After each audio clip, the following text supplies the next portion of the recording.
A guerra está recomeçando agora no Estreito de Hormuz. Só nesta manhã, navios iranianos tentaram romper o bloqueio dos Estados Unidos e falharam miseravelmente. A USJS destruiu o navio, então eles nem conseguem mais se mover. E agora, os oficiais iranianos estão reclamando, dizendo que os Estados Unidos estão tentando sabotar as negociações. Militares dos Estados Unidos realizaram mais ataques aéreos hoje cedo, atingindo vários petroleiros vazios que tentavam furar o bloqueio americano. Agora, isso se soma aos ataques que aconteceram ontem, quando os Estados Unidos destruíram depósitos de mísseis iranianos e depósitos de drones iranianos que estavam localizados na costa do Estreito de Hormuz. Antes de falarmos sobre esta manhã, vamos revisar rapidamente o que aconteceu ontem à noite.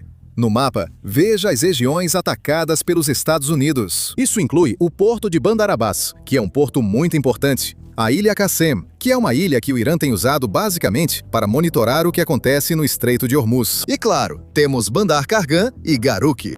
Segundo o comunicado oficial, os ataques americanos na quinta-feira atingiram locais de lançamento de drones iranianos, posições de mísseis de cruzeiro de defesa costeira e radares.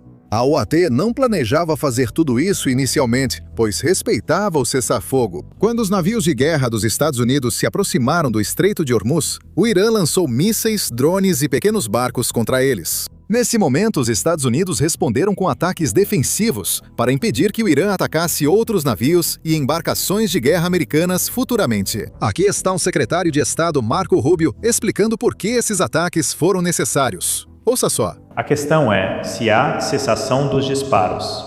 Talvez você deva perguntar isso aos iranianos. Não pergunte para mim. Não atiramos, eles atiraram em nós. Se atiram em um navio da Marinha dos Estados Unidos, o que fazer? Dizer que é cessar fogo e não derrubar o drone? Isso é uma pergunta e posição estúpidas. Sim, revidamos. Eles atiravam em nós. Era o que eu esperava fazer. Só países tolos não revidam quando atacados. E não somos tolos.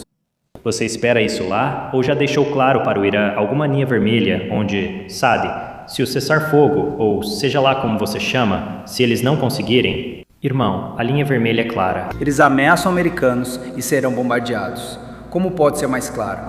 Se você atirar, se você for o cara que lança mísseis, seja lá como chama esse trabalho, e você está lá e dispara um míssil contra os Estados Unidos, e nós vimos você disparar, nós vamos te atingir. Claro que vamos. Quem não faria isso? A menos que você queira que seus navios sejam afundados. Quero dizer, não vamos deixar nossos navios serem afundados pelos iranianos com seus pequenos, drones que eles estão lançando. Eles não têm marinha, mas usam barcos de pesca tipo Boston Whaler para tentar nos cercar. Se vierem para nossos navios, vamos explodir esses barcos. Não sei sua mania vermelha, mas espero que ele já saiba. Se eu fosse um iraniano em uma lancha rápida e me mandassem atacar um destroyer dos Estados Unidos, provavelmente não sobreviveria. Eu acho que isso é uma linha vermelha. Agora, a parte mais engraçada de toda essa situação é que durante todo esse tempo, os políticos iranianos têm dito: "Ei, mas não queremos negociar. Estamos vencendo essa guerra. Nós não queremos negociar. Estamos vencendo essa guerra." Assim que os Estados Unidos atacarem, seja lá o que eles tenham, eles não têm marinha, apenas barcos pequenos, alguns locais de drones e de lançamento, como disse Marco Rubio. Quando os Estados Unidos atacam alvos iranianos, os iranianos reagem. Achei que estávamos negociando. Por que nos atacam durante as negociações? Foi o que ocorreu com a declaração do ministro das Relações Exteriores do Irã após o ataque. Veja só. Sempre que há solução diplomática, os Estados Unidos preferem a aventura militar imprudente. Isso é uma tática de pressão grosseira ou o resultado de um sabotador enganando novamente o presidente e levando-o a outro atoleiro? Seja qual for o motivo, o resultado é o mesmo. Os iranianos nunca cedem à pressão. Ele também continua dizendo nesta imagem que postou junto com a declaração que a CIA está errada. Nosso estoque de mísseis e capacidade de lançadores não estão em 75% em comparação com 28 de fevereiro. O número correto é 120%. Nossa prontidão para defender nosso povo está em 1000%. Já a capacidade de mísseis deles, não tenho certeza. Tenho certeza de que o pessoal da inteligência tem muito mais conhecimento do que, você sabe, um youtuber qualquer. Mas minha pergunta é simples. Se o Irã tem 120% da capacidade com mais mísseis do que no início da guerra, por que reduziu os lançamentos no fim do conflito? Por que eles estavam economizando mísseis se a capacidade deles aumentava a cada dia? Então, isso é simples.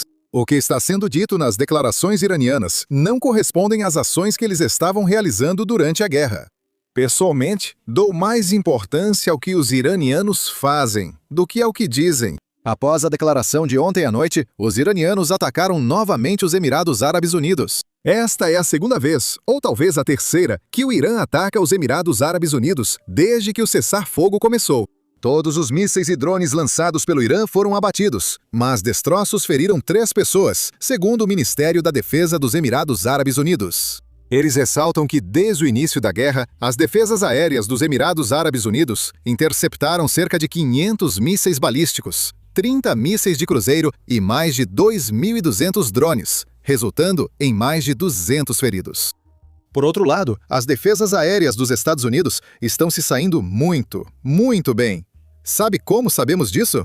Bem, todos os países do Golfo estão comprando essas defesas aéreas em um ritmo recorde. Dá uma olhada nisso. O secretário de Estado Marco Rubio acabou de aprovar 25 bilhões de dólares em vendas emergenciais de armas para Bahrein, Israel, Kuwait, Catar e os Emirados Árabes Unidos. O triplo dos 8,6 bilhões inicialmente divulgados.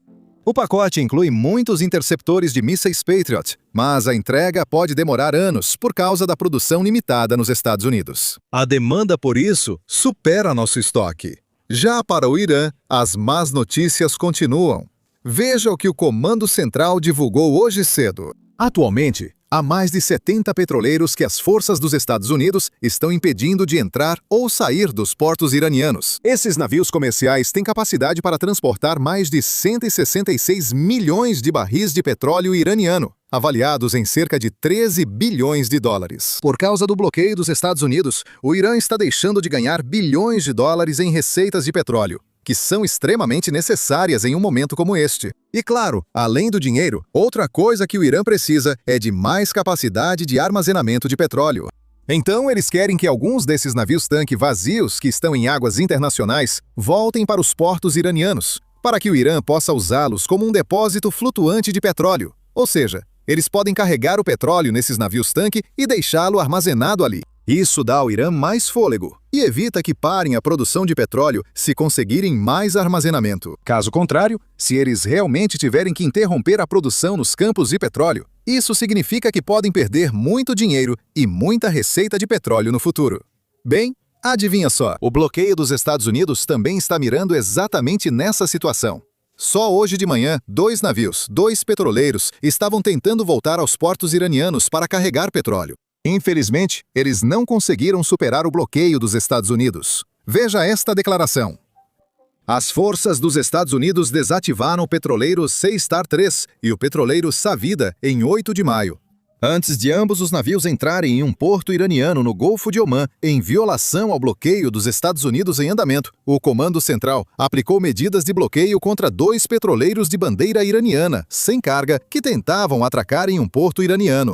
Um F-18 Super Hornet da Marinha dos Estados Unidos, do porta-aviões George H.W. Bush, desativou ambos os petroleiros após disparar munições de precisão em suas chaminés, impedindo que navios que violassem o bloqueio entrassem no Irã. Acho que essas são as imagens divulgadas que vocês veem na tela. Além disso, as forças dos Estados Unidos desativaram o petroleiro iraniano Hassana em 6 de maio, quando tentou chegar a um porto iraniano no Golfo de Omã. E, novamente, eles usaram um F-18 Super Hornet do USS Abraham Lincoln, desativando os lemes dos petroleiros vazios ao disparar várias rajadas de um canhão de 20 mm. Todas as 3 embarcações não estão mais indo para o Irã. Para o regime iraniano, isso é um grande problema, porque eles precisam que os petroleiros voltem, mesmo que estejam vazios, para que possam carregar o petróleo. E parece que a situação está ficando tão desesperadora dentro do país que eles estão recorrendo a simplesmente despejar petróleo no oceano. Já temos algumas evidências de que isso está acontecendo. Mas antes de olharmos para isso, só um lembrete rápido para todos clicarem no botão de curtir e se inscrever aí embaixo. Isso realmente faz diferença em quantas pessoas assistem a este vídeo, e isso nos ajuda muito. Agora vamos olhar para essas imagens de satélite. Imagens de satélite analisadas pela Reuters detectaram um grande vazamento de petróleo suspeito perto do centro de exportação da ilha de Karg, no Irã. Pesquisadores afirmam que a mancha cobriu cerca de 45 quilômetros quadrados, a oeste da ilha de Kark, terminal responsável por cerca de 90% das exportações de petróleo do Irã. A causa segue desconhecida, enquanto persistem tensões e confrontos entre Estados Unidos e Irã, além de bloqueios navais no Golfo. Agora, eu não sou especialista em petróleo de forma alguma, e não tenho certeza se isso foi um erro ou algo deliberado. A única coisa que eu sei é que o Irã está chegando muito perto de ficar sem espaço de armazenamento, e eles precisam de algum tipo de maneira de, você sabe, aliviar essa pressão. Eles precisam de algum tipo de maneira de liberar essa pressão. E agora, estamos vendo isso. Para contrapor meu argumento, reconheço que há muitos conflitos no Estreito de Hormuz. Então, isso pode muito bem ter sido um engano. Só o tempo dirá o que é isso. Se continuarmos vendo mais óleo no oceano, podemos afirmar com segurança que não foi um erro. Pode ser uma nova estratégia do Irã para evitar fechar seus campos de petróleo. Agora, para revidar contra tudo isso, o Irã tentou atacar ou até mesmo apreender navios no Estreito de Hormuz ou no Golfo Pérsico. Mas, infelizmente, nem isso está saindo como planejado. Ontem, o Irã atacou um petroleiro que acabou sendo um petroleiro chinês. Hoje, a China está muito irritada com isso. Em declaração, informou que cidadãos chineses estavam entre a tripulação de um petroleiro atacado perto do Estreito de Hormuz nesta semana. O porta-voz do Ministério das Relações Exteriores informou que a tripulação chinesa estava no navio atingido pelo Irã na segunda-feira, e até agora não há relatos de vítimas. Pequim alertou que o aumento das hostilidades entre Irã e Estados Unidos prejudica um dos corredores marítimos mais críticos. A China está muito preocupada com um grande número de embarcações e tripulantes retidos há meses no estreito. E hoje cedo, a situação piorou ainda mais. A marinha iraniana acabou de apreender um petroleiro de propriedade chinesa no Mar de Omã. Segundo a mídia iraniana, que divulgou um vídeo da operação, o petroleiro apreendido era o Ocean Koi.